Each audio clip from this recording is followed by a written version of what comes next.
Assalamualaikum warahmatullahi wabarakatuh. Waalaikumsalam Wal. warahmatullahi wabarakatuh. Perkenalkan, nama saya Firi Ramadan. Di sini saya selaku sebagai moderator akan memulai yang pertama.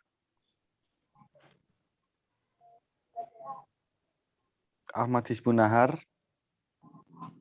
Yang kedua Bagus Jovan Kaldino. Yang ketiga adalah Muhammad Hasan Martadini. Yang keempat Embarullah. Yang kelima Faujan Irmansyah. Dan yang keenam saya sendiri, Firi Ramadan.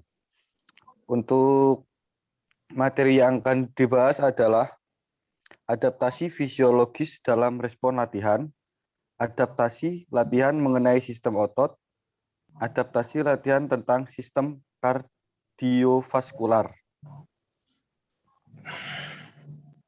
Selanjutnya, yang akan dibahas pertama adalah adaptasi fisiologis pada program latihan. Adaptasi fisiologis dalam mengenai pelatihan silabus daftar istirahat, volume, stroke, detak jantung, dan penyerapan oksigen, output jantung, dan kapasitas hemoglobin paru-paru, tingkat hipertrofi otot, dan efek pada serat otot berkedut cepat dan lambat. Untuk Anda belajar tentang, Anda juga belajar yang memberitahu apa yang harus Anda lakukan dengan informasi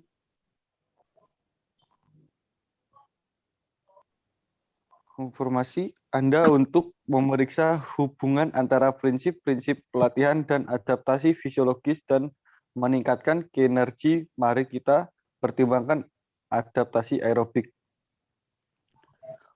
Untuk selanjutnya akan dibahas oleh peserta yang lainnya.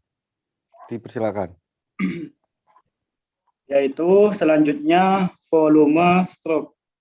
Volume stroke adalah jumlah darah yang dipompa keluar dari ventrikel kiri jantung dalam satu kontraksi. Ingat, darah ini masuk ke latihan tubuh, terutama latihan aerobik, akan menyebabkan peningkatan volume stroke ini karena ventrikel kiri meningkatkan ukurannya terasa lebih efisien dan berkontraksi lebih kuat. Hasilnya adalah lebih banyak darah yang dipompa di sekitar tubuh.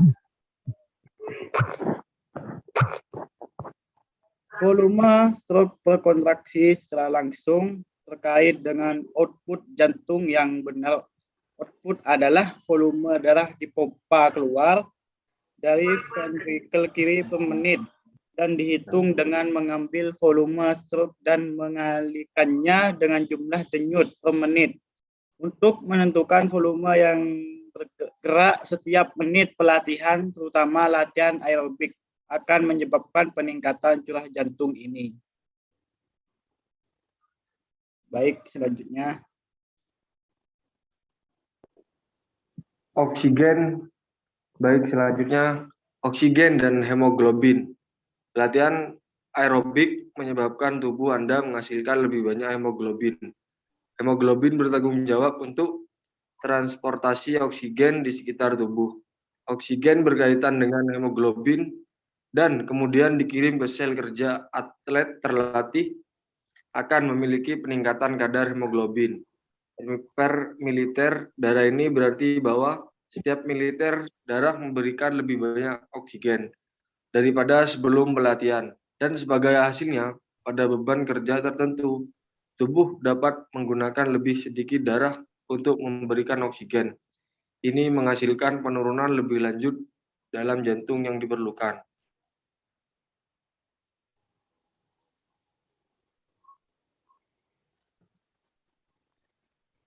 Mekanisme tingkat pada setiap beban kerja tertentu termasuk peningkatan kadar hemoglobin dan mioglobin menyebabkan peningkatan penyerapan oksigen.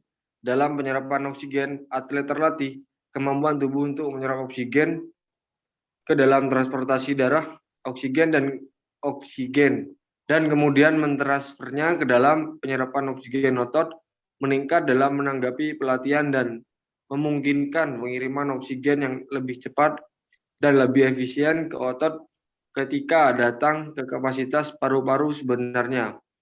Ada sedikit atau tidak ada perubahan antara atlet yang tidak terlatih dan terlatih dalam serat otot.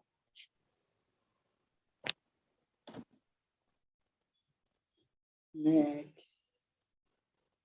Selanjutnya, kita menemukan peningkatan enzim aerobik mitokondria, kepadatan kapiler mioglobin yang bertanggung jawab untuk transportasi oksigen dalam sel otot, dan glikogen dan lemak menyimpan sekarang sebagai besar hasil dalam peningkatan pengiriman oksigen ke otot dan ke daerah kerja dalam.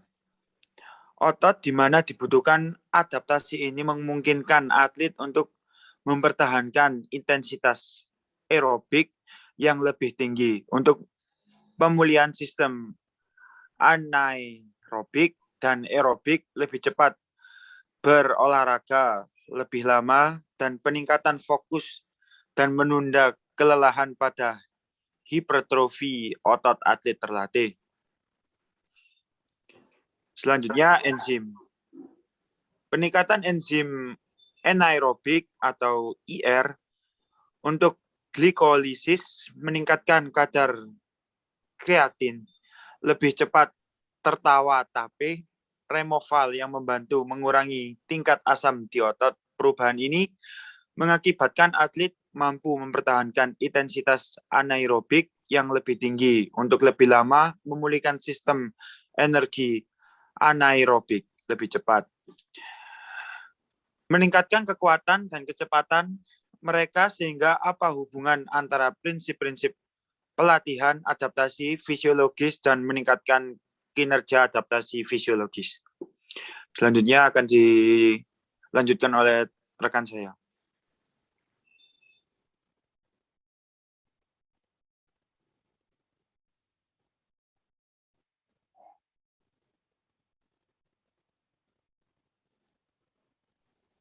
Mungkin bisa dilanjut anggota selanjutnya.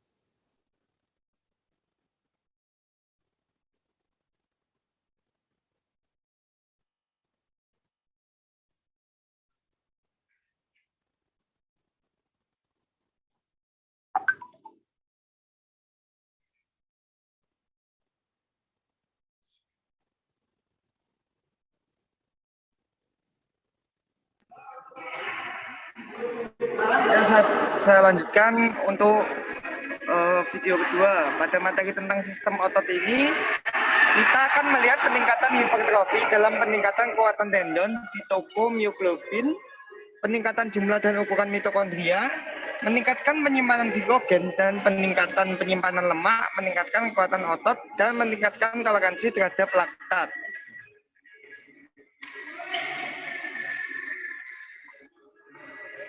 Sel-sel otot sedang tumbuh yang disebut hiperplasia. Ada beberapa perdebatan tentang beberapa banyak efek ukuran otot secara keseluruhan dan sejauh mana dapat dikembangkan dan melalui latihan. Kami pikir hari ini mungkin menyumbang sangat sedikit, mungkin sekitar 5% dari pertumbuhan otot secara keseluruhan. Judul berikutnya adalah peningkatan kekuatan tendon, dan seperti yang kita tahu, tendon akan menghubungkan otot ke tulang sehingga mereka berbeda dari ligamen. Ligamen adalah tulang ke koneksi tulang, sehingga tendon akan menghubungkan otot ke tulang sehingga ketika kontrak otot itu memberikan kekuatan menarik pada tulang dan kemudian bergerak sendi apapun, bahwa itu terhubung sehingga tendon terbuat dari kolagen yang ditemukan banyak di dalam tubuh, sangat kuat. Itu agak elastis tetapi sangat kuat, dan karena itu cara yang sangat baik.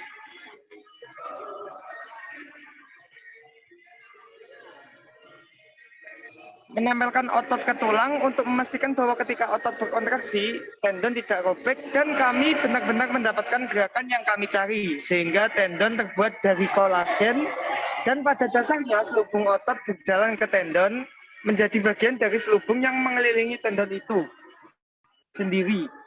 Tendon menempelkan tulang dan di sana kekuatan otot yang berkontraksi.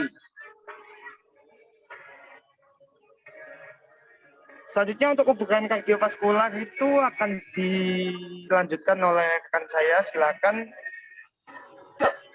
Baik, saya akan menyambung penjelasan dari Mas Dino. Kebugaran kardiovaskular itu adalah dampak jangka panjang dari latihan yang telah kita dibicarakan sebelumnya tentang apa mioglobin sebenarnya. Dan pada dasarnya itu adalah senyawa yang sangat mirip. Dampaknya panjang dari latihan. Selanjutnya, hemoglobin bertujuan untuk mengikat dengan oksigen dan menyimpan oksigen yang secara lokal dalam sel-sel otot, sehingga ada banyak oksigen yang tersedia untuk diproduksi. Diproduksi tersebut sebagai energi dalam sel otot, kadang-kadang kita mungkin menemukan mioglobin di sel otot. Video ketiga, mengenai adaptasi latihan tentang sistem kardiovaskular. Sistem kardiovaskular dan beberapa adaptasi kronis untuk latihan otot jantung itu sendiri mengalami hipertrofi, dan ketika kita berolahraga, kita menekankan otot itu merespon dengan tumbuh lebih kuat, tumbuh lebih besar, dan khususnya vertikal kiri jantung mengkental. Dikarenakan otot itu berkontraksi lebih kuat dan merekrut lebih banyak serat otot. Ketika dirangsang, sehingga berkontraksi lebih kuat, dan dengan demikian berarti lebih banyak darah yang dikeluarkan karena lebih besar. Selanjutnya, volume stroke. Volume stroke adalah jumlah darah yang dipompa dari vertikal kiri jantung dalam satu kontraksi, sehingga pada kontraksi tunggal, pada jalan ke tubuh jaringan kerja otot-otot itu terkait langsung. Tentu saja, volume stroke terkait dengan ini kekuatan kontraktil yang merupakan kekuatan kontraksi otot jantung. Selanjutnya akan dijelaskan oleh teman-teman. Baik, selanjutnya adalah keuntungan dari latihan untuk sistem kardiovaskular adalah mempopulerkan otot rangka dan alveoli, dan kapitalisasi hanya berarti peningkatan jumlah kapiler di daerah tertentu, sehingga peningkatan kepadatan kapiler, dan ini terjadi di dua tempat, baik di otot dan itu juga terjadi di alveoli. Selanjutnya, adaptasi paling banyak terjadi di suatu tempat antara 70 dan 80% dari VO2 max. Beberapa adaptasi. Respon dan pelatihan intensitas 2 PHI, tetapi diperdebatkan tentang seberapa efektif itu dibandingkan dengan dan manfaat yang Anda dapatkan dari daya tahan kardiovaskular jarak jauh dan pelatihan aerobik. Ada juga polarisasi alveoli, sehingga kita telah berbicara sebelumnya tentang alveoli di sana dan peran mereka dan apa yang mereka lakukan secara fisiologis. Pada dasarnya kapiler yang mengelilingi alveoli menjadi lebih banyak, ada lebih banyak dari mereka, dan karena itu pertukaran gas. Baik, terima kasih. Sekian presentasi dari kelompok 7. Apabila ada salah kata dan kekurangannya mohon dimaafkan. Wassalamualaikum warahmatullahi wabarakatuh. Waalaikumsalam warahmatullahi wabarakatuh.